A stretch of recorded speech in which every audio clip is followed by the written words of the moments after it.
Então, gente, continuando, hoje é dia 22 de agosto, turma de 2018, turma 23A da nutrição. O assunto é sistema genital feminino, que a gente mal começou, não é? Então, estamos falando da genitália externa e eu estou falando sobre o clitóris. Então, eu estava dizendo para vocês que durante a formação dessa genitália externa, a pontinha dessa estrutura do falo, ela vai permanecer. No homem, ela vai dar origem, óbvio, ao corpo do pênis e a glande, que é a cabeça do pênis, e na menina, ela vai dar origem a esse clitóris, que parece um mini pênis. Ele tem uma cabecinha e uma glande, e ele tem uma pelinha que envolve essa cabecinha, igual o pênis. A pelinha a gente chama de prepúcio, não é? Então, ele é um mini pênis. Clitóris. E como o pênis, ele é um órgão que pode ser estimulado e ele fica excitado. E ele dá um orgasmo, que é o orgasmo clitoriano, que é um dos orgasmos femininos, que, segundo dizem, é muito parecido com o nosso orgasmo masculino. Bem, então tá ele aqui, ó, certo? Aí, se você for olhar, na verdade, ele é muito mais complexo do que isso. Você pode tirar aqui, ó, tirar aqui para a gente ver, puxar aqui para fora, pronto. Então, lá dentro, a gente tem muito mais do que isso por baixo, tá vendo? Então, essa parte laranja aqui, para vocês terem uma ideia, a gente vai aprender hoje ainda, vai dar origem lá, se fosse o pênis, daria origem aos corpos cavernosos, está aqui, ó. E essa parte aqui, azul clara, daria origem ao corpo esponjoso. Aqui seria a abertura da vagina, o introito, e aqui a abertura da uretra. Então, a proximidade dessas estruturas da vagina parece que estão envolvidas com um processo de proporcionar às meninas terem mais de um orgasmo. A explicação evolutiva para isso é que acredita-se que a menina tendo mais, a menina e as fêmeas tendo mais de um orgasmo, seria, entre aspas, um prêmio para que elas aceitassem o coito, a relação sexual. Quando a gente fala de relação sexual, e aqui, óbvio, a gente está falando de seres humanos, não existe violência, né? Só de vez em quando os puxões de cabelo, umas coisas assim, né? Nada demais. Mais carinho, muito mais carinho que violência, tá? Só que com os animais não é assim. O animal, muitas vezes, o sexo é extremamente violento, machuca. E ao machucar, o que vai acontecer? Vai levar a fêmea a evitar ter essa relação sexual depois. Ninguém quer se machucar, nem você, nem o animal. Aí o que acontece? Evitaria ter relação sexual e a espécie não ia se reproduzir. Justamente por isso, alguns cientistas que estudam a evolução, sugeriram que essa quantidade de orgasmos diferentes e muitas vezes sucessivos que a menina tem, depende, um ganho evolutivo que surgiu para que as fêmeas pudessem aceitar ter a relação sexual e assim poderem se reproduzir. Então as meninas têm um monte de orgasmos e nisso nós homens não fazemos a mínima ideia, tá? A gente só pode imaginar e ficar chupando o dedo, não é? Mas as meninas têm um detalhe que é diferente do nosso. Nós meninos, para termos uma relação sexual, o nosso limiar de excitabilidade é muito alto. Então a gente fica excitado em 30 segundos, em mais 30 segundos pode ter um orgasmo, ejacular, virar para o lado e dormir, né? Já as meninas precisam o quê? Elas precisam de ter as que a gente chama preliminares, que são o quê? Aqueles carinhos que antecedem o ato sexual e que para as meninas dizem por aí que tem que durar no mínimo uns 15 minutos. Então, para que seja alcançado o limiar da excitabilidade e aí para que a menina possa ter os orgasmos. E, óbvio, né? Coisa boa da vida é você ter orgasmo.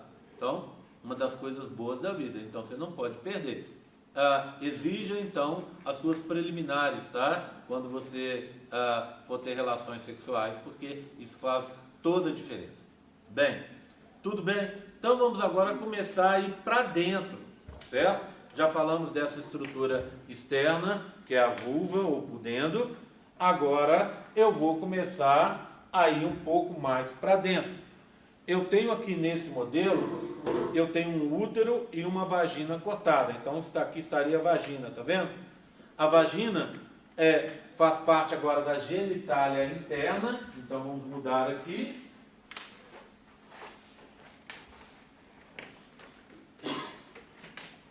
Ó, faltou colocar aqui, né? Clítoris.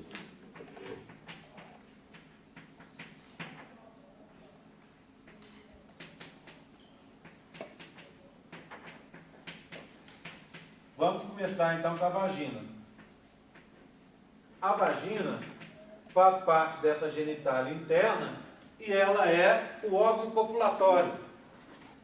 Olha só como é que faz diferença. Algumas meninas reclamam de dor e desconforto no ato sexual.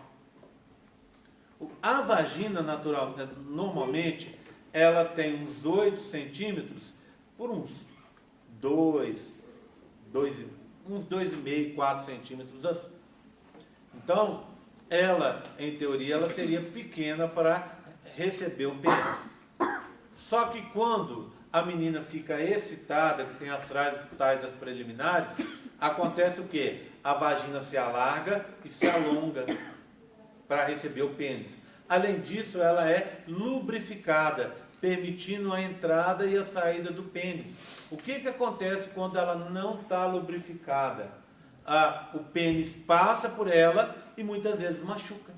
E aí ninguém quer ter um ato sexual em que saia depois com dor. Concorda comigo? Né? Então, as preliminares são importantes para isso também. Se vocês olharem, logo no primeiro terço da vagina, olha aqui, ó, tem uma membrana. Essa membrana é o famoso ímen. Esse ímen, antigamente se achava, deixa eu colocar aqui, ímen.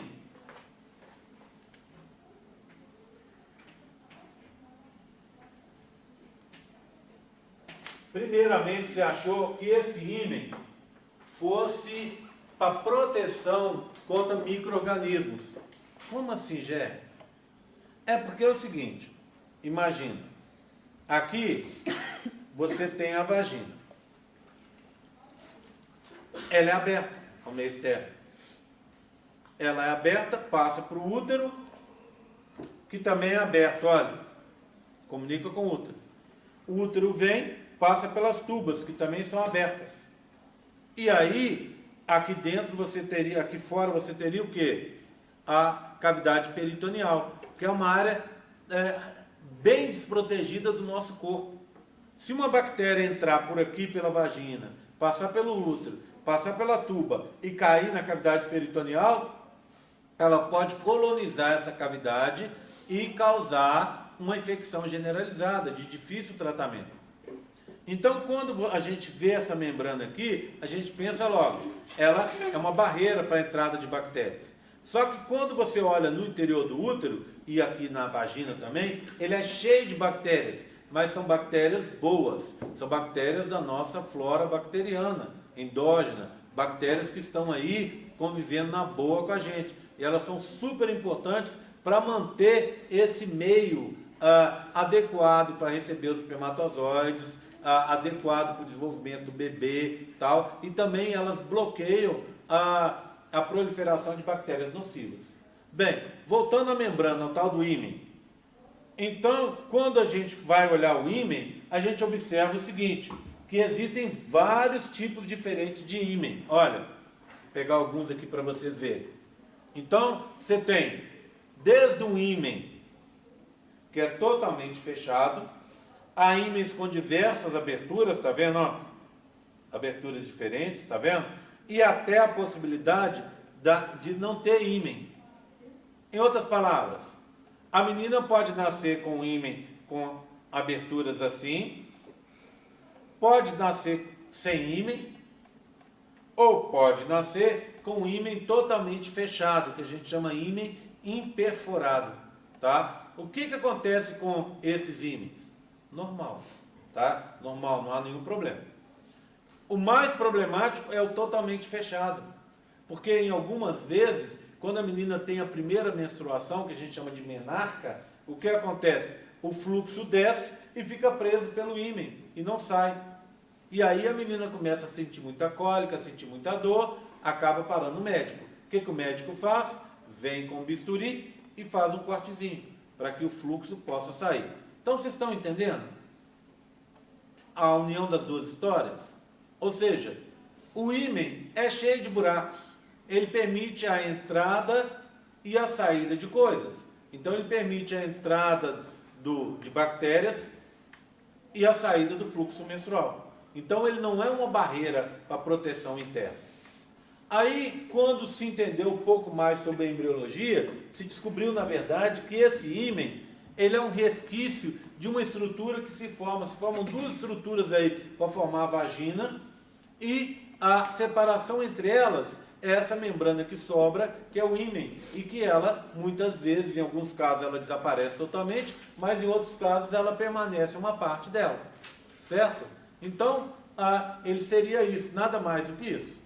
O grande problema é a utilização ignorante dessa história do ímã. Muita gente, infelizmente nós estamos em 2018, né? Até dezembro. Aí, o que acontece? Tem muita gente por aí que utiliza o ímã para exercitar o machismo e a babaquice, não é? Cara, quantos amigos nossos não chegam aí, ó, e falam, e aí, aquela menina ali, ó, aquela menina é virgem, aquela menina é para casar, aquela outra não, aquela ali vai na festa, fica com todo mundo, né? Aquela, Deus que me livre do cara casar com ela. Olha se tem cabimento uma coisa dessa. Ele pode, né? A menina não. Se o cara fica ali se guardando, ele é o errado. A menina que se guarda, ela que é errada, né? Então o que acontece? Aí a pessoa vai, casa, e aí chega um amigo e pergunta, e aí, como é que foi a primeira noite? É verdade que ela era virgem mesmo? Sangrou? Então, primeiro, é uma babaquice. E o sangramento, muitas vezes não acontece. Porque se a menina não tem ímã, como é que a ruptura do ímã pode gerar sangramento? E nem sempre a ruptura do ímã gera sangramento. Você pode romper o ímã e não sangrar. Você pode romper o ímã e sangrar e dar dor. Mas nem sempre isso acontece. E se você não tem o ímã, como é que você vai romper o ímã?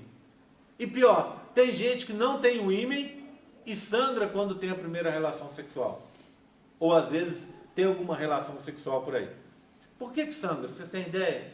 Por causa daquilo que eu contei para vocês.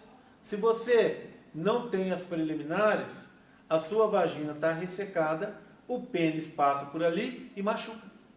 E aí sangra? Pode sangrar. Obviamente, na primeira relação sexual, você está mais nervosa. E aí a chance de sangrar é maior. Mas veja bem, a maioria dos sangramentos não é pela ruptura do ímã, é pelo machucado que pode acontecer porque você estava muito nervosa na hora de ter relação sexual. Entenderam? Então, assim, pode sangrar pela ruptura do ímã, mas nem sempre o sangramento acontece pela ruptura do ímã. E, às vezes, não acontece. Tem ruptura do ímã e não tem sangramento.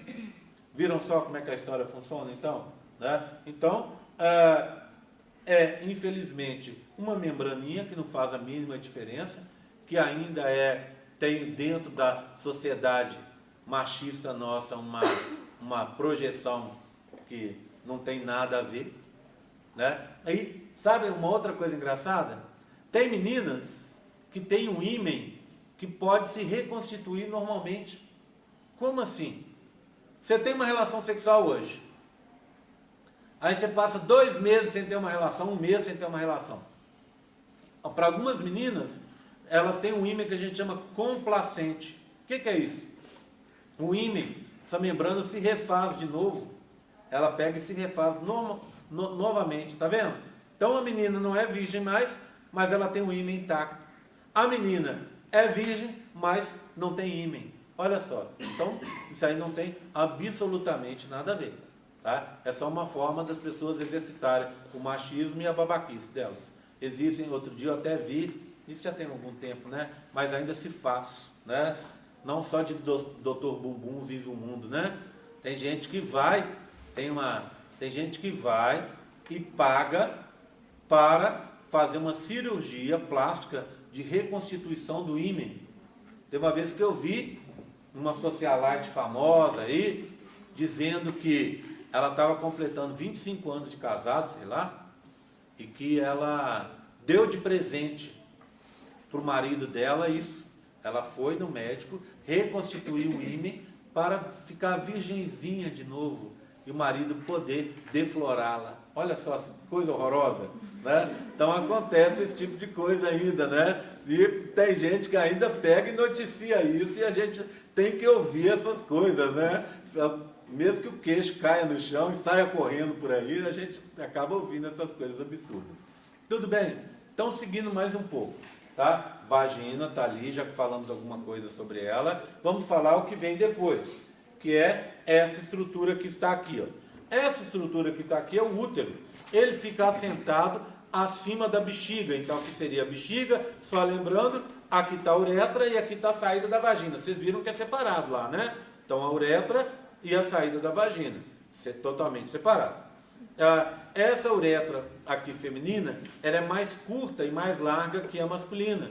Então, por isso que as meninas têm que tomar muito cuidado com infecção, a candidíase, por exemplo, infecção na região genital. Por quê? Porque essa infecção pode começar aqui, as bactérias podem subir pela uretra, facinho, e alcançar a bexiga, e você começa com uma infecçãozinha, com uma candidíase, e acaba com uma infecção urinária, que pode, se você não cuidar, se propagar para o seu organismo. Então, é totalmente diferente do masculino, que a gente vai ver, em que a uretra ela é fina e comprida. Essa aqui é larga e bem curtinha.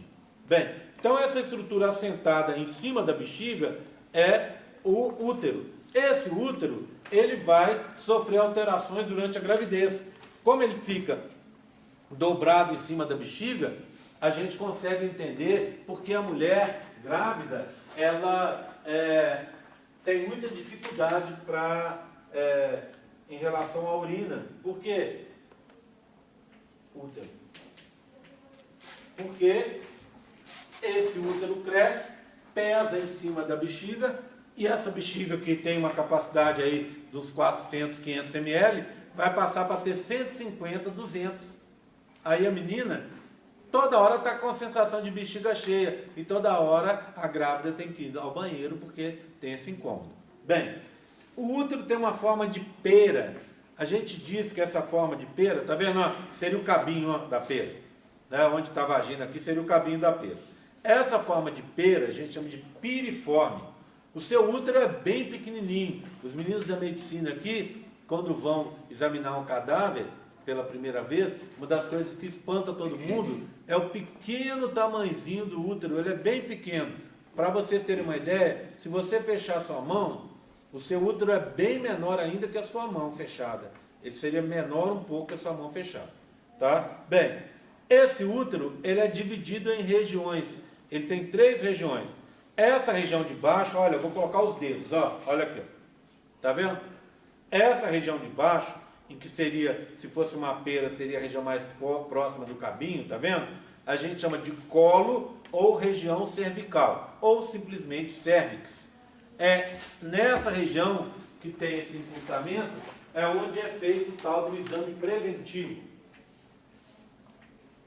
Cérvix. Ou colo. É aí que é feito o tal do exame preventivo, ou Papa Nicolau, não é? Como é que é esse exame? Vai abrir aqui a vagina, a médica vai pegar um instrumento, abrir a vagina, entrar com um cotonete grandão aqui, né? Que vai ser passado aqui atrás, aqui, ó, no fundo da vagina e no começo do útero, e vai ser retirado algumas células que vão ser levadas para exame em laboratório. Para quê?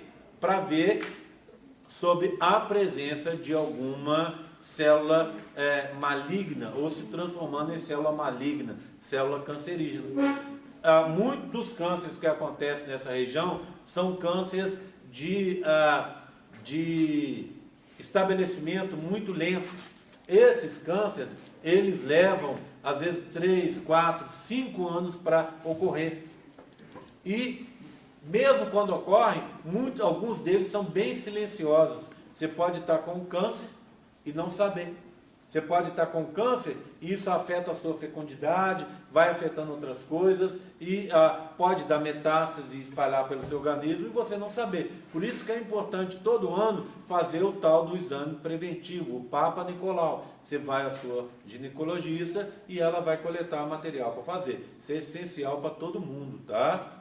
Então, é uma das coisas que as meninas precisam tomar cuidado com a saúde, porque esses cânceres matam. Bem, tudo bem? Então, essa parte de baixo é o cérvix. Olha, aqui, tá? Eu vou mostrar no modelo grande, para a gente poder ver uma coisa aqui. Deixa eu pegar esse aqui. Então, olha esse modelo. Aqui nós temos a bexiga com a uretra, aqui o ímen, né? Aqui a vagina, eu vou tirar a bexiga. Olha o que você tem aqui dentro, ó. Vou tirar, ele fica preso aqui, bem na entrada do útero, bem na entrada do cérvix. Olha, você vai ter uma estrutura gelatinosa. Essa estrutura gelatinosa a gente chama de tampão mucoso cervical. Para que serve esse tampão mucoso cervical? Esse sim, ele serve para proteger o interior do útero contra a entrada de bactérias. Bactérias patogênicas, que aquelas que eu contei para vocês, que poderiam invadir seu organismo. Então, essa região, ela é protegida durante parte do ciclo. Na menstruação, óbvio, ela não é protegida.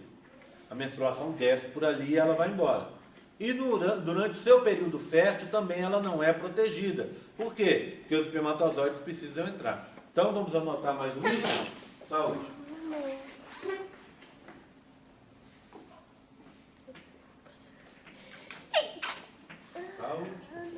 Tampão mucoso cervical. Ok? Depois o útero tem o corpo e o fundo. Vamos dar uma olhada nessas regiões? Olha aqui, ó. Se eu pegar e fizer assim, ó, olha, tiro o colo fora e tiro essa região aqui das tubas para trás, esse é o corpo. Tá vendo? A maioria do útero é o corpo. Tá? Se agora eu pego a saída das tubas aqui como limite e olho para cima delas aqui, ó, eu tenho um fundo. Então aqui é o fundo, aqui é o corpo e essa região de baixo seria o colo. Certo? Então, corpo, fundo e colo. Tá? Bem, seguindo para adiante, a gente vai ter as tubas. As tubas são os antigos, o antigo trompas de Falópio, não é isso? O nome que a gente não usa mais. As tubas são divididas também em áreas. Junção útero-tubária, chamada também de região intramural. 2, istmo. 3, a região onde ocorre a fecundação, que é a ampola. E por último, a região conhecida como infundíbulo,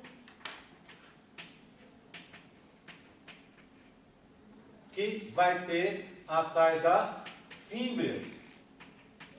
Deixa eu mostrar para vocês cada região dessa agora. Então, vê bem. Olha aqui. Vou pegar a parede do útero, olha. Aqui e por dentro. A tuba atravessa a parede. Na região que ela atravessa a parede, aquela entrando aqui, tá vendo? Ela saindo aqui, ó.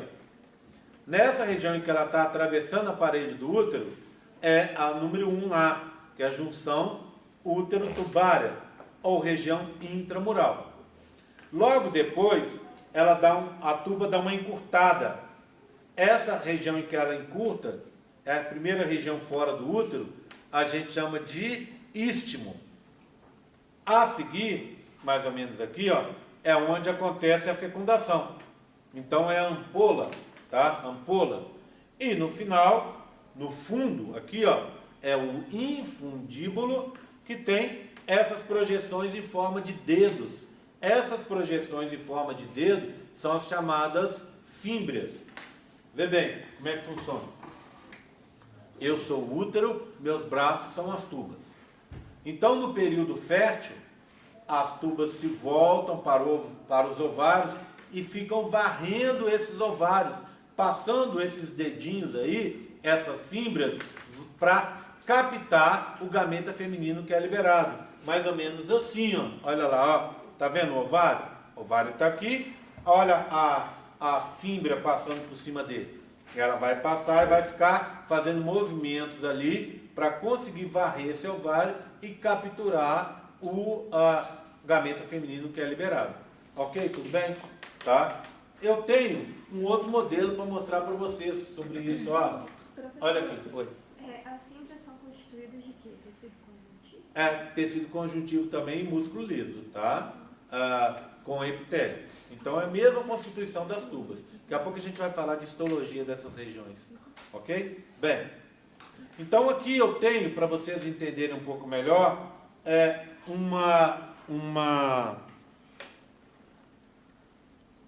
eu tenho para vocês entenderem um pouco melhor uma tuba dessa. Então, olha, tá vendo aqui? Aqui estaria o útero. Então a parede dele está aqui, ó. Essa região em que a tuba está atravessando a parede, a gente chama de junção útero-tubária ou região intramural, tá ali em azul. Logo depois ela dá uma diminuída, tá vendo? Essa em que ela deu uma diminuída, que sai logo dali, é o que a gente chama de istmo, tá de verde? Depois o amarelo, olha, laranja aqui, onde acontece a fecundação, é a ampola.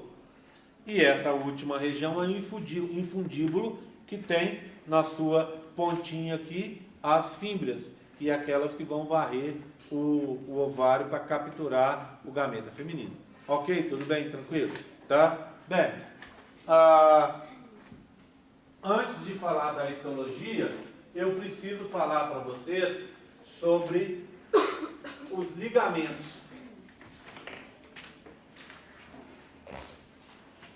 Os ligamentos, eles vão prender o útero e essas estruturas numa posição correta.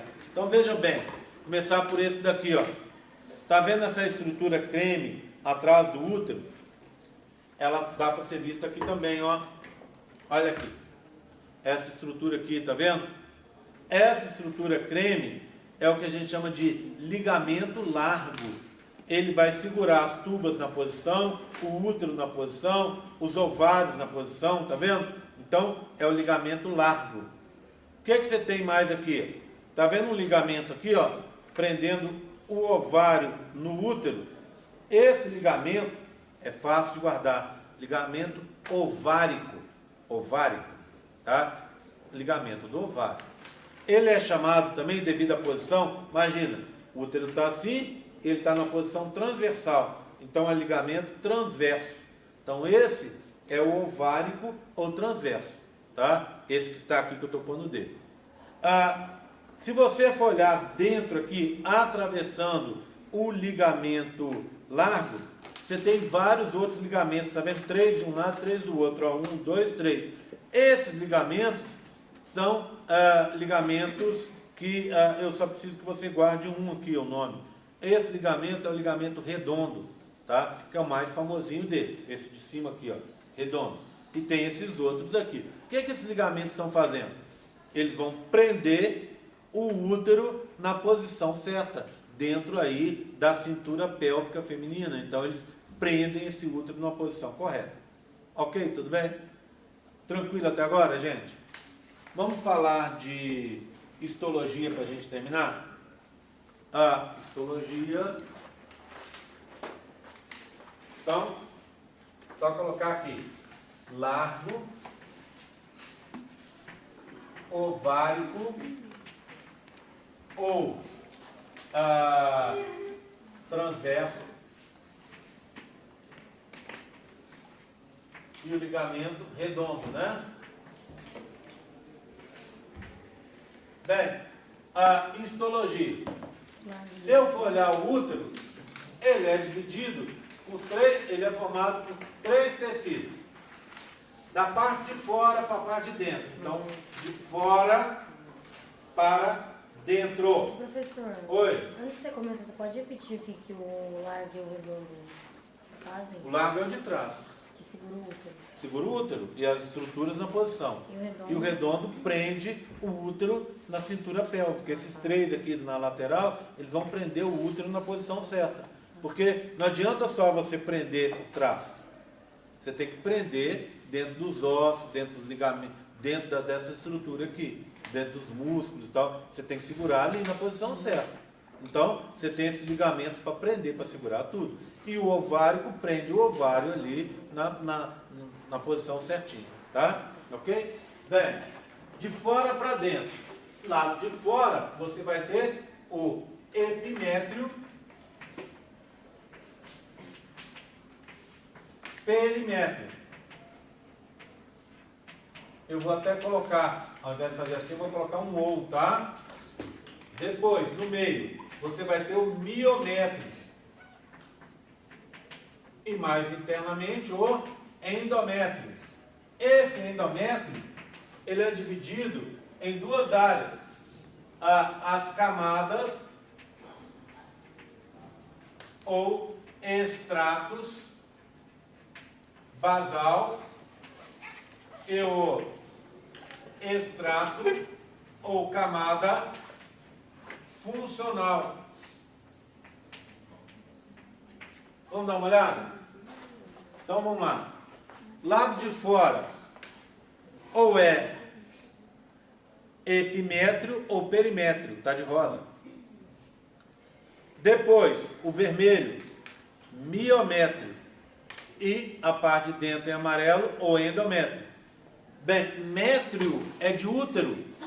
Saúde. Tudo que tem a ver com útero, a gente usa o prefixo, o sufixo métrio. Ok? Lembra aquela doença endometriose? O que é endometriose? Metri, útero. Ose, inflamação. Endo, interno. Uma doença que ocorre, que causa inflamação na região interna do útero. Ok? Então, a parte de fora do útero, ela vai ser um epimétrio ou um perimétrio. Por que a diferença? É porque, saúde, em alguns lugares, o útero é revestido por um epitélio. Ele está livre. Imagina aqui, ó. Deixa eu pegar esse útero aqui. Olha aqui. Então, vê bem. Olha aqui. Que ele não está ligado a nada. Então, aqui ele teria um epitélio e embaixo um conjuntivo. Mas vê aqui atrás. Atrás ele está associado com ligamento largo. Concorda? Se eu ponho um epitélio, esse epitélio ia soltar ele do ligamento largo. Epitélio serve justamente para isso, né? Delimitar estruturas. Então, se eu coloco ele aqui, o epitélio e o conjuntivo, ele não teria tanta fixação do ligamento largo. Então, aqui atrás, o útero não tem epitélio, só conjuntivo. Aqui na frente, não. Epitélio e conjuntivo. Se é epitélio com conjuntivo, é epimétrio. Se é só conjuntivo, é perimétrio. Certo? Então, epimétrio, perimétrio.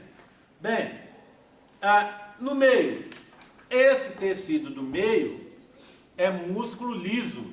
Ele é bem grossinho, tá vendo? Ele é bem grosso.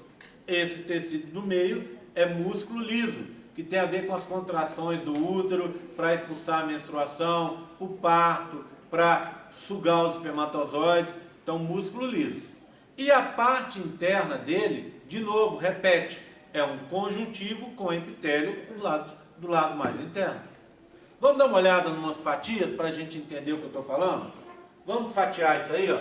Então imagina eu pegar e fatiar o útero, fazer um quadradinho ali, ó, e retirar. Então do lado de fora, olha, posso ter conjuntivo com epitélio e é epimétrio, ou só conjuntivo, é perimétrio. Esse é o lado de fora. Pronto, vou deixá-lo aqui. Depois vem uma camada grossona de músculo liso, é o miométrio. Pronto. Aí vem o que? O endométrio. Só que o endométrio, endo não é dentro, dentro do útero. O endométrio, ele é dividido em duas partes. Essa parte aqui, ó, é o extrato basal. Ele nunca vai ser perdido, você sempre vai tê-lo perto do miométrio, tá vendo? Sempre perto do miométrio. Agora, esse aqui é o extrato funcional. Ele é 2/3 daquele, tá vendo? Se você pegar esse aqui, ó, e dividir em 3 partes, uma parte daqui, ó. As outras 2 partes é esse aqui. Esse é o extrato funcional. Ele é perdido pela menina em todo o ciclo menstrual. Então, no ciclo menstrual, você perde isso aqui, ó. O extrato funcional do endométrio. E junto com ele, vai o conjuntivo com o epitélio, que fica dentro do útero, não é? Então, a parte interna do útero está aqui, ó. É um epitélio simples, ciliado, tá? Colunar, células elevadas, e embaixo um conjuntivo, que durante toda vez que você menstrua, isso aqui vai embora. E aí, ao longo do ciclo, o extrato basal sofre mitoses e recompõe o extrato funcional. No próximo ciclo, menstruou de novo, vai embora. Aí o extrato basal se multiplica e forma de novo o funcional. E assim sucessivamente. Tudo bem?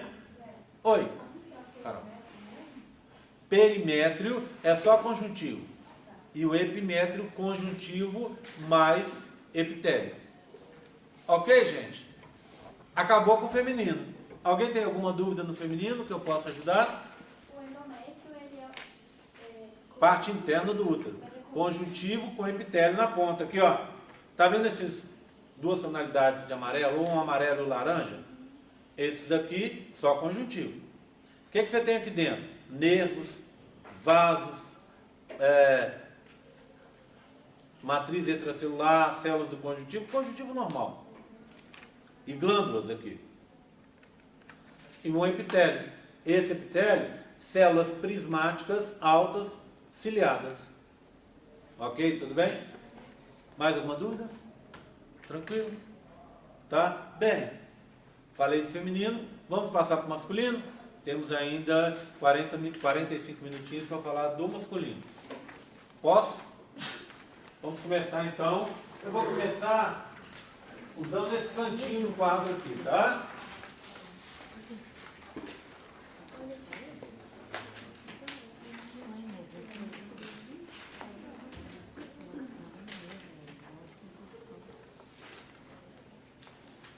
No masculino eu vou fazer o contrário. No feminino eu fiz de fora para dentro, no masculino eu vou fazer de dentro para fora. Então eu vou começar com a genitália interna.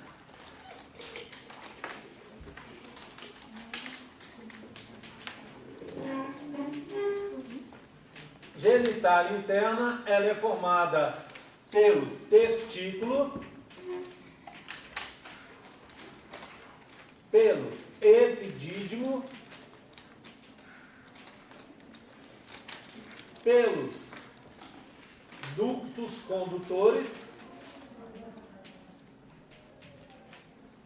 pelas glândulas sexuais anexas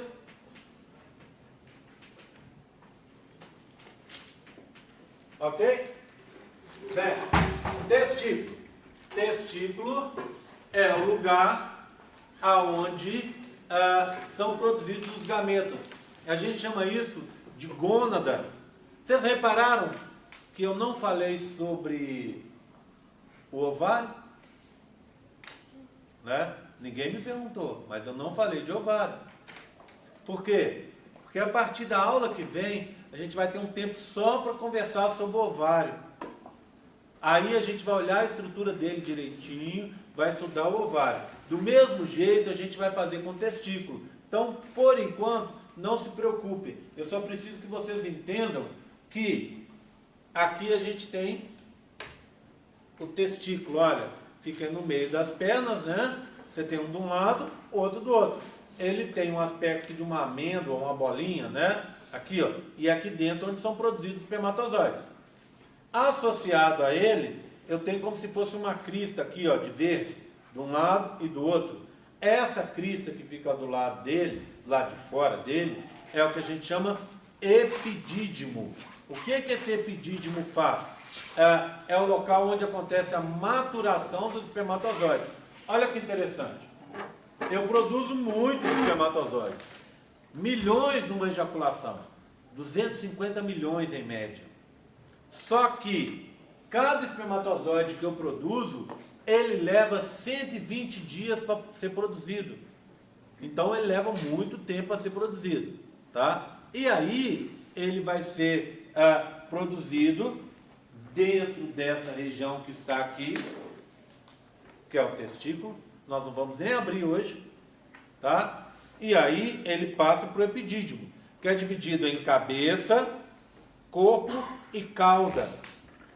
Esse epidídimo, no epidídimo, o espermatozoide vai permanecer 3 meses. Aqui dentro, para ser produzido, 2 semanas. E para amadurecer, 3 meses. E vai ficar guardado aqui, ó, na cauda do epidídimo. Se por acaso você utilizar os espermatozoides, eles vão ser ejaculados. Senão, eles morrem. Aqui então tem o descarte, depois que eles amadurecem, ficam armazenados, não utilizou, descarta. E aí, o que acontece? Você pega, durante um orgasmo, uma ejaculação, eles são mandados daqui para cá, com um pouquinho só de líquido, são mandados e passam para esse canal que está aqui, ó. Esse canal que está aqui, a gente chama de ducto deferente. Deixa eu pôr o nome aqui. Ducto deferente. Olha, não é diferente, não. É deferente. Por que deferente? Deferente é uma palavra que quer dizer o seguinte: é um ducto, é um tubo que leva alguma coisa de dentro para fora. Então ele é deferente, certo? Esse ducto deferente, olha aqui, ó. Então aqui estão meus 2 testículos. Ele está em contato com o epidídimo, aí ele vai, faz uma volta, passa aqui por trás, e lá no meu bumbum, ele vai o quê? Fazer uma volta para baixo e passar por trás da minha bexiga. Então é mais ou menos isso aqui, ó. Olha lá, ó. Ele vem, sai daqui, ó, sai do epidídimo, faz uma volta, entra aqui, né, no canal inguinal, ele entra aqui para dentro do corpo. Então ele sai daqui, entra para dentro do corpo no canal inguinal, faz uma volta, aqui está a bexiga, e vai se encontrar, os dois vão se encontrar atrás da bexiga. Nessa região amarela que está aqui, ó, que é a primeira glândula sexual anexa, é a mais conhecida de todas. Como é que é o nome? Hein? Próstata. Então, eles vão se encontrar na próstata. Bem, todo mundo fala muito de próstata, e aqui no Brasil a gente tem que falar mais ainda.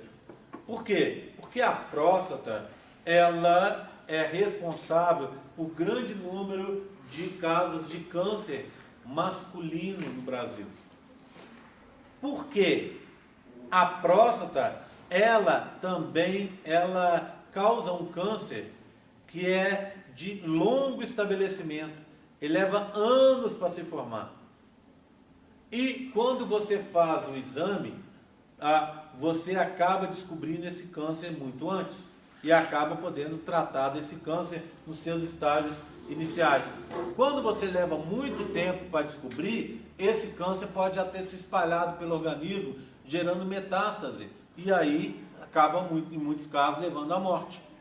Por esse motivo que todo mundo, inclusive as pessoas mais jovens, tem que fazer o PSA, que é um exame para detectar uma proteína da próstata, que a gente vai falar sobre ela depois, que ela tem a ver com o tamanho da próstata. Quando o PSA está em níveis elevados, significa que a sua próstata está muito grande.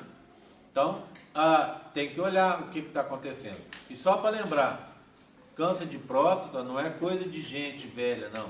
Todo mundo pode ter. Claro que com muito mais raro acontecer, mas um jovem também pode ter.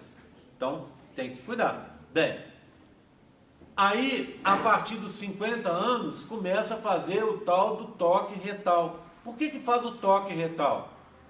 Porque o médico precisa, não existe uma outra forma do médico saber o tamanho da próstata. Já se tentou fazer exame de imagem, já se tentou usar outros procedimentos, mas se descobriu que o mais simples de fazer e o mais fácil de fazer é o toque retal.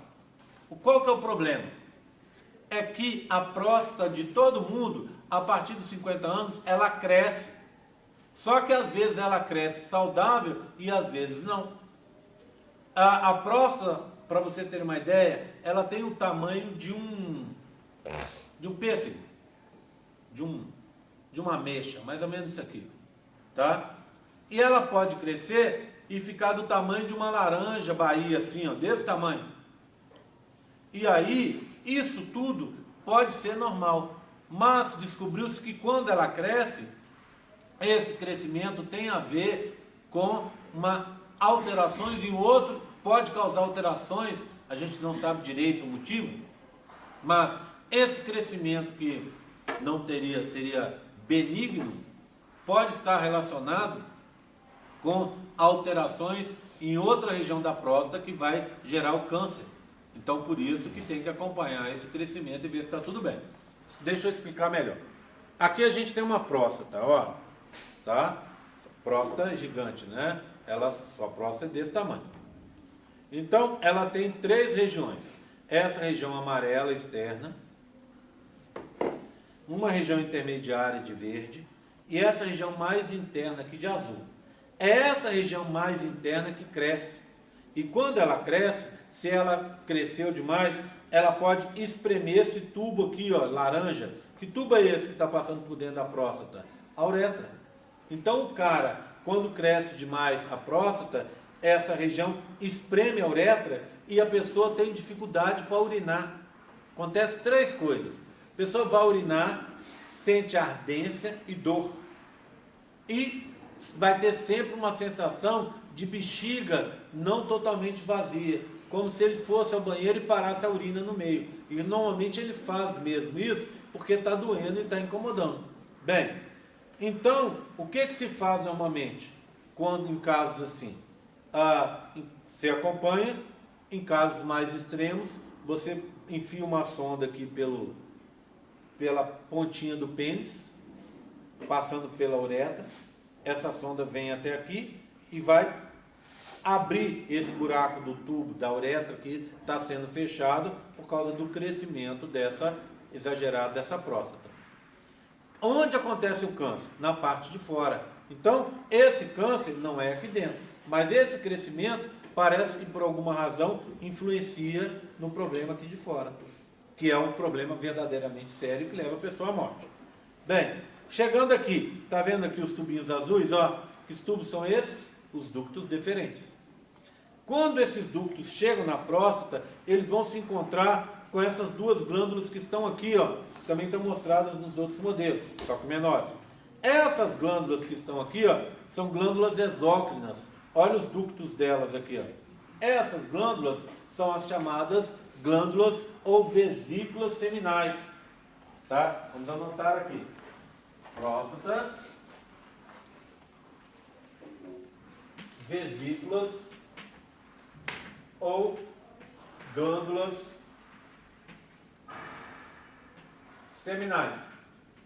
Bem, por que elas se chamam assim? Elas se chamam assim porque a maioria do sêmen, a maioria do esperma vem delas. 60% do esperma vem dessas vesículas seminais. O que está chegando ali? Os espermatozoides com um pouquinho só de líquido, porque eles não podem ir no seco. Então, um pouquinho só de líquido. E aí, de 2 a 5% do sêmen só. Que vem da onde? Eles estão vindo da onde? Do epidídimo, não é? E aí, o que acontece? Ao chegar nessa região, eles vão receber as secreções que vêm da vesícula seminal, que vão perfazer 60% do sêmen. E as secreções da próstata, que vão perfazer em torno de 25%, 30% do sêmen. Então, o sêmen ganha corpo ali. Mais do que isso, próstata e vesícula seminal produzem muitos compostos. Para vocês terem uma ideia, a próstata produz mais de 200 compostos diferentes. Entre eles, está a próstata e vesícula seminal produzem um composto chamado prostaglandina. O que a prostaglandina faz? Contração do músculo liso, entre outras coisas, tá? E contraindo o músculo liso, o que ela vai fazer? Vai empurrar os espermatozoides pelo ducto deferente e depois pela uretra. E lá dentro do útero da menina, o que essa prostaglandina faz? Contração do útero para sugar os espermatozoides para dentro. Então, vesícula seminal e próstata produzem prostaglandina. Tá? Tem a ver com a contração do músculo liso. Além disso, a próstata produz substâncias alcalinas. E mais uma infinidade de coisas, tá? Mas o que me interessa agora são as substâncias alcalinas. E as vesículas seminais produzem frutose. Vamos conversar sobre isso? Bem, contei já para vocês que é aberto. Que o útero, a vagina é aberta, passa pelo útero e pode parar dentro do abdômen. Para evitar esse problema, o que a menina faz? Tem um tampão mucoso cervical, já falamos dele hoje, mas ele é pouco. Por isso, o que acontece? Vocês na nutrição, vocês têm uma parte de probióticos maravilhosa, né? Que vocês vão aprender, descobrir que existem bactérias que são extremamente importantes para a saúde da gente, não é? Hoje em dia se faz até, um nome horrível, transplante de fezes, que é para dizer, na verdade, você tirar a flora bacteriana de um indivíduo saudável e fazer com que ela colonize o intestino de um indivíduo doente ou de um indivíduo obeso. Então, é super bacana isso. A flora bacteriana é extremamente importante para a gente. E ela está na nossa pele, está nos nossos intestinos, está em todo o nosso corpo. Só para vocês terem uma ideia, a flora bacteriana que nós temos no nosso corpo pesa mais, inclusive, do que a gente. Então, ela é super importante. Quando a gente está dentro do útero, a gente não tem nada. Nada. A gente vive num ambiente sem nada. E quando a gente nasce, a gente é colonizado por essa flora bacteriana, principalmente das nossas mães, porque a gente tem mais contato com as nossas mães. E aí, essas bactérias colonizam inclusive o sistema genital, colonizam a vagina e o útero. E essas bactérias são, entre aspas, do bem. Na verdade, não existe nenhuma bactéria que seja do bem, né? Ela só vive na boa, ali, dentro dos controles, ela é mais facilmente controlável pelo nosso organismo, e o fato dela estar já numa situação de boa, né? Uma situação de uma relação mais, né? Uma relação ecológica boa, esqueci a palavra, como é que chama? Quem é da biologia me ajuda aí? Como é que é? não é mutualismo nesse caso, não é simbiose, é uma relação benéfica, né? Tem um outro nome certo. É uma protocooperação. Então, o que acontece? Elas já estão nessa situação ali benéfica. Então, o que elas fazem? Elas acabam protegendo o nosso organismo contra bactérias que seriam indesejáveis e que são mais nocivas e que não vivem nessa situação de convivência agradável e amistosa conosco, tá? Bem, o que elas fazem? A gente tem, eu ainda não mostrei, mas eu já falei aqui hoje, que a gente tem glândulas no endométrio, na parte interna do útero. E essas glândulas fazem o quê? Elas vão chegar e vão liberar compostos que são principalmente carboidrato. Essas bactérias da flora bacteriana nossa endógena, das meninas, o que elas vão fazer? Elas vão fermentar esses carboidratos e vai produzir, como resultado, ácido lático. O que esse ácido faz? Acidifica a região. E o pH da região cai, para vocês terem uma ideia, para em torno de 4. Esse pH, que é um ácido fraco, mas é um ácido, para vocês terem uma ideia, a nível do vinagre, esse pH, ele vai impedir, vai ser impeditivo para o desenvolvimento da maioria das bactérias nocivas, que não vão ter muita dificuldade para colonizar aquela região. Então, essas bactérias endógenas estão nos protegendo contra infecções mais graves, estão protegendo as meninas contra infecções mais graves. Só que tem um problema. Protege contra bactérias nocivas, mas também protege contra espermatozoides. Para evitar isso, o que acontece? A próstata produz substâncias alcalinas. E essas substâncias alcalinas, elas vão elevar o pH, que quando está tendo o transporte de gametas, que você ejaculou no fundo da vagina da menina, esses gametas estão atravessando o útero para chegar lá na ampola onde vai ocorrer a fecundação, quando eles têm que passar pela região mais perigosa de todas, que é aquele tampão mucoso cervical, o que vai acontecer?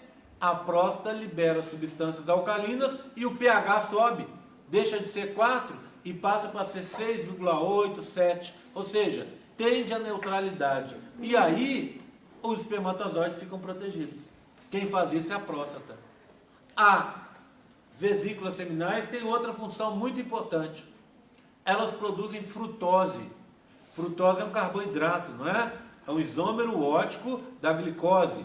É a primeira transformação que acontece na glicose para ela entrar na respiração celular. Lembram-se disso? O que acontece com essa frutose? Ela vai ser produzida pelas vesículas seminais e vai ser utilizada pelos espermatozoides para se alimentar, para fazer fermentação, para bater a cauda, para eles poderem se mover e para poder ter as reações metabólicas deles. Então, por que o espermatozoide tem que usar uma substância que não está nele, está no meio externo, está lá no sêmen, no esperma? Porque o espermatozoide é extremamente pequeno. E como ele é pequeno, ele vai ter que não vai poder ter nenhuma reserva no seu interior. Essas reservas de energia para ele sobreviver vão estar guardadas no esperma e são produzidas pelas vesículas seminais. Tudo bem? Tranquilo? Tá? Bem, então, vesículas seminais e próstata. A próstata é única e a vesícula seminal, as vesículas seminais são duplas. São duas, né? E por último, outro par de glândulas anexas, as chamadas glândulas de Cooper, que é um nome que praticamente não se usa mais, e que hoje elas são chamadas de bulbo uretrais. Por que o nome? Porque elas são duas bolinhas. Deixa eu mostrar aqui para vocês, ó. Aqui elas estão grandinhas, tem no outro também. Aqui, ó. Duas bolinhas, tá vendo? Uma bolinha, outra bolinha. Que elas vão desaguar aonde? Na uretra. Então, e tem um cabinho, por quê? Porque elas são exócrinas, elas têm ductos. Então, as bulbo uretrais. Quase ninguém ouviu falar dessas glândulas, né? Muitas vezes, todo mundo já ouviu falar de próstata, algumas pessoas já ouviram falar de vesículas seminais, mas bulbo uretrais praticamente ninguém conhece. Mas, a partir de agora, vocês vão ser muito bem apresentados a elas. Quer ver? Antes de seguir, vou pedir... faz uma lista para essa turma, para mim, por favor. Lista de presença, não deixe de assinar, tá? Bem, essas bulburetrais, elas têm a ver com a ocorrência de gravidez indesejada. O que eu quero dizer com isso? Olha, a maioria das pessoas acabam... Só um segundinho, só procurar uma coisinha aqui. A maioria das pessoas, infelizmente, acabam optando, principalmente jovens, acabam optando por um método muito infeliz para evitar a gravidez, que é o coito interrompido. Já ouviram falar de coito interrompido? Coito interrompido, em poucas palavras, grosseiramente, é gozar fora. Então, o que o cara faz? O cara está tendo a relação sexual, quando ele vai ter orgasmo, ele retira o pênis e goza fora. Ejacula fora. Não façam isso, não dá certo. Por vários motivos. Primeiro, às vezes o cara não se apercebe que goza antes, nem que seja um pouco, dentro da vagina. Ou o cara retira o pênis e respinga sêmen na vulva, e algum sêmen pode entrar para dentro da vagina. Receita para o desastre, né? Mesmo que isso dê certo, ainda assim tem um problema. Os meninos conhecem. Sabe, gente, um pouco antes da gente ejacular, não sai uma aguinha pela cabeça do pênis? Aquela aguinha é um líquido produzido pelas bulburetrais. O que elas fazem? Esse líquido vem e lava a uretra. Ao lavar a uretra, ele o que? Retira sujeira, ali passa urina, que é uma coisa suja, né? Tem ureia, tem ácido úrico, tem amônia, tudo tóxico. E vários resíduos do organismo. Então, que precisa ser lavado para que o sêmen possa passar. A bulburetral vem lavando. Além disso, ela lubrifica aquela região para facilitar a saída do sêmen, que ele é meio viscoso. Tá? Só que tem um problema. Nessa uretra peniana, que passa pelo pênis, a gente tem um monte de reentrâncias de glândulas que estão ali. Além disso, perto da cabeça do pênis, essa uretra, ela cresce. Então ela vem vindo e chega ali, ela amplia. É o que a gente chama de fossa navicular. Já viram esse nome? Fica perto ali da cabeça do pênis. Tá? Na cabeça do pênis. Aí o que acontece? Os espermatozoides ficam guardados nessas reentrâncias e na fossa navicular. Você vai falar assim, opa, espermatozoides quando? Você acabou de dizer que os espermatozoides ficam no epidídimo? Mas toda vez que você ejacula, o cara se masturbou, ou o cara teve uma relação sexual, os espermatozoides, alguns ficam guardados ali. Hein? Alguns espermatozoides ficam guardados ali. Esses espermatozoides ficam vivos por, em média, 3 dias guardados ali. Mas podem ficar até muito mais tempo do que isso. Até 5 dias, 7 dias, se encontra espermatozoides vivos. É tanto espermatozoide que outro dia eu estava conversando com um urologista, comentando com ele, porque às vezes os meninos sabem disso, às vezes a gente vai no banheiro e o jato de urina não sai retinho. Às vezes sai um jatinho, sai um jato reto e um pedacinho do jato começa a sair e suja o vaso, já viram? Aí a mulherada vai e briga com a gente, suja a tampa do vaso, pinga no chão, sempre essa luta. Aí eu falei, por que isso acontece? Sabe o que ele me disse? Espermatozoides que estão na uretra. Chega ao ponto de desviar o fluxo. Então é muita coisa. Mas muita coisa é o quê? Alguns milhares. Você vai pensar, poxa, o que são alguns milhares de espermatozoides em 250 milhões que são necessários para fecundar? Pouca coisa, né? Concordo.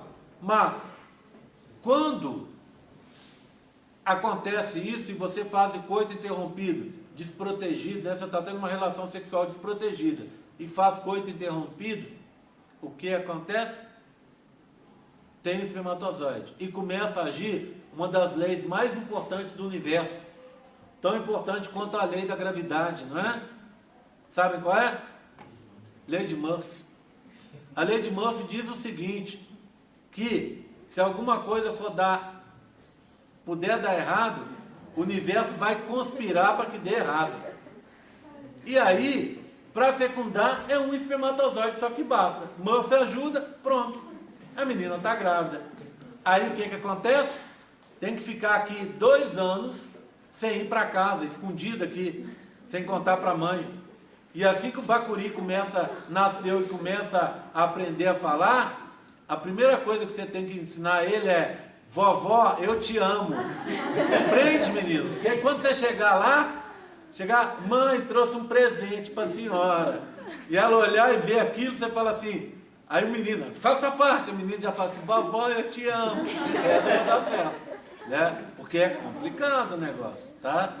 Então, eu estou falando brincando, gente, vocês não sabem a dor de cabeça que dá ter um filho na idade de vocês, sem ter uma estrutura montada, etc. Não impossibilita. Eu conheço gente que teve vários filhos enquanto estava na graduação, mas que é muito mais difícil, né?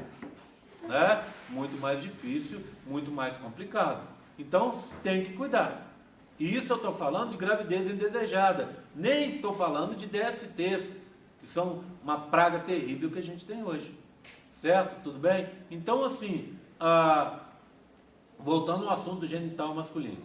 Certo? Então, nós falamos sobre as glândulas de Cooper e o bulbo uretrais, e elas é que tem a ver com essa história da gravidez indesejada, nesse caso do coito interrompido. Certo? Tudo bem? Vamos voltar agora aos ductos? A gente eu parei o ducto lá na próstata. Vamos ver o que acontece lá dentro? Vamos olhar aqui, vou mostrar esse, ó. Olha aqui. Olha uma próstata cortada. Tá chegando aqui, ó, o azul. Qual que é o azul? O azul, chegar aqui para melhorar, vocês assistirem em casa. Eu, até outro dia, eu dava aula e às vezes eu chegava e ficava aqui, ó. A pessoa fala assim, aquela estrutura pequenininha, quando fez o vídeo eu não consegui ver. Então toda vez eu vou chegar aqui perto e tentar mostrar no vídeo para vocês, tá certo? Então, ó, olha aqui, ó, o azul escuro é o ducto deferente. Fez a volta, entrou por dentro da próstata, tá aqui, ó. O que está chegando aqui, o vermelho, esse vermelho aqui, é o ducto da vesícula seminal. Os dois se encontram no interior da próstata e geram um outro ducto que está aqui, ó, verdinho. Esse ducto bem pequenininho só fica dentro da próstata. Esse ducto a gente chama de ducto ejaculatório, tá? Deixa eu colocar aqui, ó. Lembra do deferente? Estava aqui, né? Vou colocar aqui, ó, ducto ejaculatório. Só fica dentro da próstata. Imediatamente, ainda dentro da próstata, o ducto ejaculatório, que é resultado da união dos ductos das vesículas seminais com os deferentes, o ducto ejaculatório deságua dentro da próstata, ainda na uretra. E aí vai ser levado em direção ao pênis. Eu tenho isso para mostrar aqui para vocês por trás, ó. Olha aqui, ó. Olha. Bexiga laranja. O que são esses aqui, ó, que apareceram? Ureteres, levando a urina para a bexiga, tá? Olha os deferentes aqui, tá? Olha aqui as vesículas seminais e os ductos dela, tá? Por algum motivo a menina resolveu pintar aqui de um azul claro, eu tenho que pintar de novo de azul escuro, tá? E é engraçado que a menina, a estagiária faz, me mostra, parece que na hora me dá um branco, eu não consigo ver nada. Eu só vejo quando eu vou dar aula. Aí eu bato o olho e penso, que estrutura é essa aqui? Que cor é essa? Então, na verdade, o azul escuro continua por aqui. E, ó, aqui se juntaram os ductos vermelhos com o azul, formando esse roxo que está aqui, ó. Esse roxo é o quê? O ducto ejaculatório, que só está dentro da próstata. Imediatamente ele vai se unir à uretra, que está vindo lá da bexiga. Então ele vai se unir à uretra e vai seguir para frente. Tá? Tudo bem? Tranquilo? Tá? Bem. Para terminar, eu falei até agora genitália interna. Vamos falar de genitália externa? Eu vou usar o cantinho do quadro ali, tá? Por isso que eu falei com vocês. Das duas, uma. Ou você fotografa, eu não vi ninguém fotografando, fotografa, que fica mais fácil, e presta atenção. Ou você fica desesperado anotando, porque eu faço sempre um pouco de baguncinha no quadro, tá? Às vezes eu até melhoro. Eu estava pensando aqui enquanto eu escrevia, que como a minha letra fica ruim nas primeiras aulas, depois ela melhora um pouco, não muito, mas melhora um pouco, tá? E do mesmo jeito a organização do quadro melhora um pouco depois, não muito, mas melhora um pouco. Então, se você presta atenção e bate foto, fica mais fácil para você ver os detalhes. O problema é que eu vou escrevendo, e aí você está tentando anotar junto ali, e aí às vezes você perde algum detalhe importante, tá? Bem, então vamos lá. Vou passar para o masculino aqui, para falar da genitália externa, tá? Genitália externa do masculino. A genitália externa é composta pelo pênis.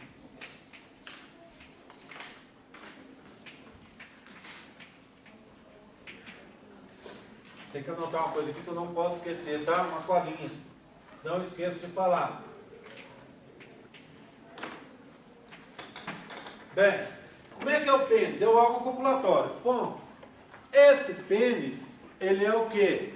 Ele tem 3 estruturas internas. É o órgão copulatório. Tá? Ele tem 3 estruturas internas importantes. Vamos pegar aqui para a gente ver? Essas 2 estruturas que tem em cima dele aqui, ó, tá vendo? Ó, aqui, são os chamados corpos cavernosos. O que faz esses corpos cavernosos? Por que eles são importantes? Porque eles têm uma série de espaços que se enchem de sangue durante a ereção. Então, esses corpos cavernosos têm a ver com a ereção do pênis, tá? Então, 2 corpos cavernosos.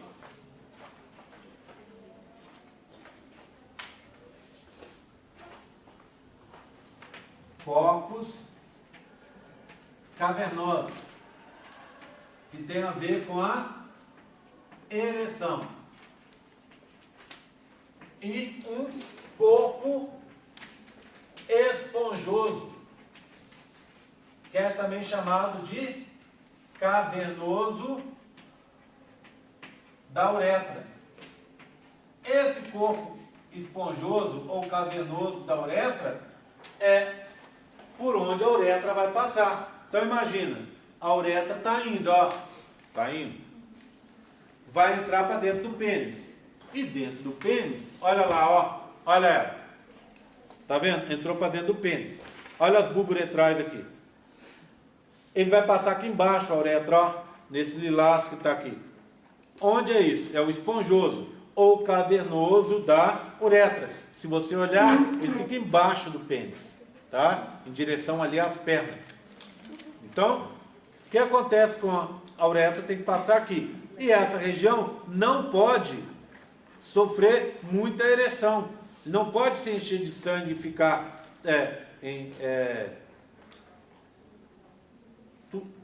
tumificada, é isso?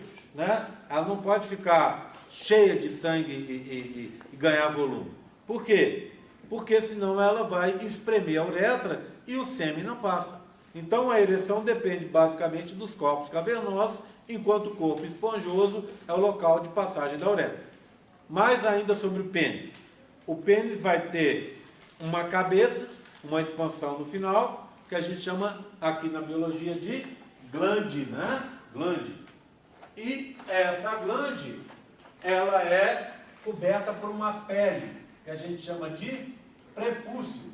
Glande e prepúcio. Ok? Tudo bem? Tranquilo até agora? Para a gente encerrar o genital masculino, eu vou falar com vocês uma coisa que eu estava me esquecendo, por isso eu notei ali embaixo, ó, controle de temperatura. Nós vamos falar mais sobre isso mais para frente.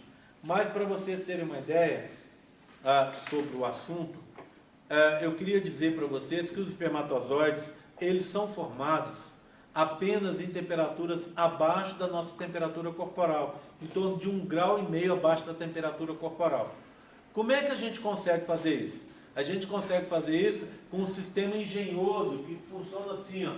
Então imagina, lembra dos testículos? O testículo não fica solto. Então você tem um escroto aqui, ó. O testículo está lá, mas ele não fica solto dentro do escroto. Ele é preso ao corpo da gente por uma massa de tecido que a gente chama cordão espermático. O que você tem nesse cordão espermático? Você tem nervos. Para que nervos? Para controlar o processo, que é um processo que está ocorrendo aí, que é extremamente delicado, que é a formação dos gametas masculinos. Além disso, tem muitas terminações nervosas que a gente chama de nociceptores. O que são nociceptores? Receptores de dor. Para quê? Para lembrar sempre para a gente que essa área é muito importante e que tem que ser preservada. Quando você dá uma batida ali, você vai ficar durante muito tempo sem querer levar outra, né? Por quê? Porque é uma região que tem que ser muito preservada. Além disso, você tem 2 músculos importantes aí. Um músculo que se chama dartos. O que o dartos faz? Ele puxa a pele do escroto em direção ao corpo quando está frio. Ele lembra que o escroto fica enrugadinho? E um músculo que se chama cremaster. O que o cremaster faz? Ele puxa os 2 testículos, as 2 bolinhas, para perto do corpo, aumentando a temperatura dessas bolinhas, já que elas vão ter contato com o corpo. Quando está frio, ele faz isso. Quando está calor, os músculos ficam frouxos e o testículo fica longe do corpo. Assim ele mantém uma temperatura mais fresca. Certo? Por esse motivo, que não faz muito bem a gente usar aquela história da cueca muito apertada, né? O nego usa as cuecas super apertadas, o testículo está sempre grudado no corpo, sempre numa temperatura mais elevada. Pode diminuir sua produção de gametas e pode influenciar na sua fertilidade. Bem, existe uma outra coisa bem bacana para controlar a temperatura aí, que é o tal do fluxo contra a corrente. Já ouviram falar sobre isso? Vocês têm fisiologia, né? Eu acho que na fisiologia talvez seja falado, apesar de ser uma coisa mais da biologia. Fluxo contra a corrente, para vocês terem uma ideia, está na asa do morcego, ele está na asa do beija-flor, ele está na orelha do elefante, ele está nas barbatanas de uma baleia. Ele serve, é um mecanismo engenhoso para você controlar a temperatura. Imagina uma baleia que mergulhe a milhares de metros de profundidade, extremamente frio. Ela tem gordura, camada enorme de gordura, para proteger o corpo internamente. Mas ela tem as nadadeiras, e ela poderia perder temperatura pelas nadadeiras, e até perder as nadadeiras, não é? Como é que ela faz? Já pensaram nisso? Porque ali não tem gordura. Como é que ela faria, então? Ela tem ali um sistema contra-corrente. Como assim? Ela tem vasos levando sangue para a nadadeira, sangue oxigenado, vasos com artérias. E tem veias saindo de lá. Ela põe as veias do lado das artérias, um monte, uma do lado do outro, fazendo uma rede. E aí ela consegue trocar o calor que está vindo do corpo, ela consegue pegar esse calor e levar para as nadadeiras, tá? E ela consegue, às vezes, diminuir o fluxo de sangue ali para evitar gelar demais. Então, com esse tipo de coisa, ela consegue manter a temperatura. Esse tipo de estratégia é a mesma estratégia utilizada no testículo. Então, quando está quente, o que acontece? Você faz troca de calor para liberar o calor que estaria chegando, por exemplo, imagina, a artéria está levando o sangue para lá, está calor. Aí iria esquentar mais ainda o testículo. Como a artéria fica perto da veia, esse calor é transferido para a veia e volta para o corpo. Então o testículo fica mais fresco. Quando está frio, é o contrário. Você pega e leva calor para o testículo, deixando ele mais quentinho. Então é um sistema de troca de calor que a gente chama contracorrente, que a gente utiliza aí para controlar a temperatura do testículo, para fazer com que fique 1,5 grau abaixo da temperatura corporal e que a produção de espermatozoides consiga ocorrer. Tudo bem, gente? Dúvidas? Alguma coisa? Aqui na embriologia vocês vão perceber o seguinte, por exemplo, hoje, estamos falando de anatomia humana, não tem nada a ver com o negócio. Na aula que vem nós vamos falar sobre meiose, coisa que vocês já conhecem, e vamos falar sobre gametogênese, formação dos gametas, para ir assentado nessa base a gente poder falar sobre a embriologia propriamente dita. A embriologia é engraçado porque uma coisa depende da outra. Por isso o meu conselho é, não perca a aula. Venha e fique atento, sente mais na frente possível. Né? O pessoal que já fez a matéria, está todo mundo sentado aqui na frente. Todo mundo vem e senta, porque sabe que se sentar lá para trás, vai ter mais dificuldade para ver o que é mostrado no modelo, para ouvir o que eu falo. Tem muita gente conversando pelo meio do caminho que acaba atrapalhando. Então, procura sentar aqui na frente. Eu já tive turma que o pessoal sentava aqui no chão, né, para acompanhar. Sentava, ocupava todas as bancadas, depois punha os bancos ali, sentava no chão. Por quê? Porque os modelos têm detalhes muito pequenininhos que muitas vezes você está sentado 3 bancadas atrás, você não consegue ver. Aí é melhor você estar aqui na frente, tá? E não faça cerimônia, pode sentar aqui, tá? Faça de conta que você está na sua casa e realmente, enquanto você estiver aqui, essa é a sua casa. E aí, não perca a aula. Se perdeu a aula, assista a aula que está gravada na internet, porque uma aula depende da outra. E as pessoas desanimam, porque perde uma aula, chega na aula seguinte, não sabe nem do que eu estou falando. E aí fica tudo muito mais difícil, tá? Só um minuto, oi. Você vai passar os modelos para nós? Não, aí os modelos, como é que é o seu nome? Ricardo. Ricardo, funcionam assim os modelos. Eu apresento os modelos aqui, de vez em quando eu mostro os modelos. Tem dias que eu vou liberar o modelo para você poder estar olhando o modelo aí, tá? Mas esses modelos, eles têm que ser vistos com a monitora. Então, Ricardo, no dia da monitoria você vai poder vir, olhar esses modelos com calma, olhar as estruturas e fazer uma revisão nos modelos, certo? Durante a aula, tem dia que eu passo, tem dia que eu não passo. Por exemplo, hoje, não sei se você reparou, Ricardo, eu várias vezes retornei nos mesmos modelos. E se esse modelo está contigo aí no fundo, eu não consigo mostrá-lo aqui na frente. Então, nem todo dia eu consigo fazer isso. Por isso, o meu conselho é, senta mais à frente, tá? Todo mundo vem e senta à frente, fica melhor para vocês. Tua pergunta. Respondi? Respondeu. A próxima aula vai ser aqui já? A próxima aula, eu acho que a gente consegue ter aula aqui, não é? Porque a outra turma tem poucos alunos, a próxima turma, eu acho que a gente consegue fazer que nem coração de mãe, dar uma apertada aqui e fazer a aula de quarta-feira de manhã aqui. A gente faz assim na próxima aula, aqui, tá? Combinado? Se por acaso não estiver funcionando direito, a gente volta para a sala, que a sala está lá reservada para a gente, né? Aqui é bom porque aqui é uma sala quentinha, de manhã a gente chega, está gostoso o clima aqui, aí a gente se ajeita, todo mundo senta aí, não puder senta no chão, senta no colo um do outro, com respeito, né? E aí a gente tem a nossa aula. Pode ser? Tá? Oi. Qual é o horário das monitorias? As meninas vão marcar o horário, fica fixado ali atrás da porta, elas, na entrada da porta ali.